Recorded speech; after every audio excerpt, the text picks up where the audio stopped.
Olá! Nós vamos dar continuidade ao nosso estudo no livro de Ruth, baseados no meu livro Ruth, uma história de amor, uma história de muitos amores. Nós já estamos terminando essa série de estudos. Nós estamos na Bíblia no capítulo 3 e no meu livro já é o capítulo 5, intitulado A Festa. No meu canal, no YouTube, Jussara de Melo Perpétuo, tem lá os outros estudos. Se você não pegou e quiser entender todo o livro, vale a pena, e principalmente leia o livro de Ruth na Bíblia, para você ir entendendo e vendo através dos estudos o significado de costumes que são colocados no livro da Bíblia.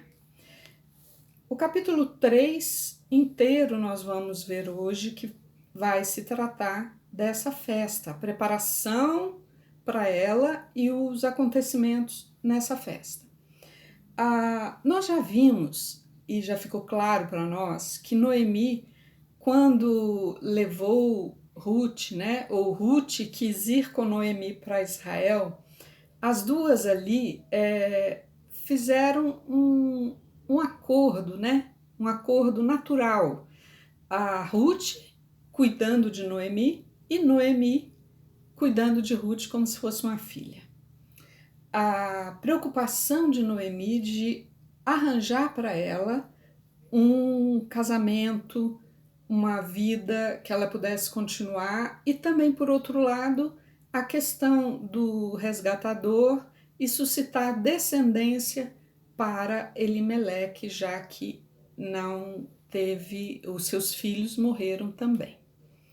Nós vamos ver aqui no versículo 1 do capítulo 3, Noemi dizendo a Ruth: minha filha, não hei de eu buscar-te um lar para que sejas feliz? No versículo 2, ela já mostra aquilo que ela já enxergou. Enxergou em Boaz um resgatador. Ora, pois, não é Boaz, na companhia de cujas servas estiveste, um dos nossos parentes? Eis que esta noite a limpará a cevada na eira. Então, chegou o dia da festa. A festa que eles limpam os grãos colhidos, no caso aqui, a cevada. Limpam os grãos colhidos, arrumam, ensacam, arrumam os feixes, e tudo é feito neste dia, porque o resultado da plantação, da colheita, está tudo ali diante deles nessa eira, tipo um terreiro enorme onde tudo está colocado ali. Eu vou ler na página 32 do meu livro algo que esclarece tudo isso aí. Logo que os grãos eram colhidos, o passo seguinte era providenciar para que fossem limpos, e isso era feito em uma grande festa. Tudo acontecia na época certa, quando a própria natureza cooperava com um vento propício para ajudar na limpeza dos grãos. A sujeira dos cereais eram levadas pelo vento no movimento de levantar e despejar os grãos. Havia comida e bebida para serem saboreados durante o trabalho. Em si mesmo uma festa, porque nesse momento era possível ver o resultado da colheita no terreiro onde os grãos eram limpos, ou seja, na eira. Quem já torrou amendoim para fazer algum doce, para usar numa canjica, para qualquer coisa, sabe que você faz assim com ele, depois de torrado, aquela pelinha sai. Mas aí depois você tirar o limpo sem usar aquelas pelinhas é meio complicado. Então, quem sabe, quem tem e já viu ou já até fez isso, vai entender direitinho o que o texto está falando aqui. Você põe numa peneira aquele amendoim torrado, tira as pelinhas e depois você vai para o quintal, para algum lugar aberto e joga aquilo para cima, sopra, as pelinhas vão sair e vai ficar na peneira apenas o amendoim que você vai usar. As pelinhas vão voar, vão cair no chão e vão sair. É exatamente isso aqui que eles faziam e observando o tempo propício para isso, o tempo que o vento ajudava. Porque tá, você torra um pouquinho de amendoim. Eles ali tinham que fazer essa limpeza numa colheita inteira. Ia ser muito complicado ficar lá soprando. Então precisava desse vento que batia e levava as casquinhas e o que precisava ser levado, e eles tinham o grão limpo ali. Era uma festa, realmente era uma festa. Então, diante disso, Noemi se preocupou em orientar a Ruth. Nós vamos ver aqui, no versículo 3, 4 e 5. Qual foi a instrução que ela deu para Ruth? Banha-te e unge-te, e põe os teus melhores vestidos e desce a eira. Porém, não te des a conhecer ao homem até que tenha acabado de comer e beber. Quando ele repousar, notarás o lugar em que se deita. Então chegarás e lhe descobrirás os pés e te deitarás. Ele te dirá o que deves fazer. Respondeu-lhe Ruth: tudo quanto me disseres, farei. A gente vê aqui a disposição de Ruth também em abraçar os costumes israelitas. Ela foi para Israel ao lado da sua sogra e, a partir do momento que se instalou ali, ela passou a se comportar como uma israelita. E isso é muito louvável e nós vamos ver que isso aí, diante do povo, também foi notório e admirável. Nós vamos ver que na narrativa bíblica que Ruth fez tudo conforme Noemi orientou. Então eles trabalhavam, tinham o lanche, tinham o vinho, e chegava a certa hora, eles iam às vezes repousar. E no caso de Boaz, que era o patrão, ele tinha todo o direito de repousar. Ele se deitou, Ruth observou onde, e deitou-se aos pés de Boaz, mas antes descobriu os pés dele. Vamos imaginar assim, você deita, você se cobre e a brisa da noite, nós sabemos já que tinha um vento e aquele vento noturno, os pés do Boaz iam ficar frios, é claro. Então ele com certeza iria acordar. Essa era a estratégia. Então, a gente também pode observar aqui que não existe, e os estudiosos afirmam isso, não existe um apelo sexual aqui. Ela deitou-se aos pés de Boaz. Não tem um oferecimento, não tem sedução, simplesmente é um rito, um ritual que era costume ali. A orientação foi deitar-se aos pés dele, descobrir os seus pés. E ela fez conforme a orientação. Nós vamos ver o versículo 8. Sucedeu que pela meia-noite, assustando-se o homem, sentou-se, e eis que uma mulher estava deitada a seus pés. A gente dá a entender aqui que ela dormiu também. E ele acordou com frio nos pés, né? Eu acho horrível ter meus pés gelados. Então, fico imaginando o que aconteceu com Boaz. Sentiu os pés frios e por causa disso, ele acordou. Estava cansado, tinha tomado vinho, estava alimentado, então ele poderia dormir a noite inteira, mas os seus pés ficaram gelados e ele acordou. E quando acordou, viu que tinha uma mulher deitada a seus pés. E ele pergunta no versículo 9, olha só: quem és tu? Ela respondeu: sou Ruth, tua serva. Estende a tua capa sobre a tua serva, porque tu és resgatador. Olha só, isso pode soar até assim como uma intimação, né? Ela estava se colocando na posição que ele tinha responsabilidade sobre ela, como resgatador, como parente de Noemi. E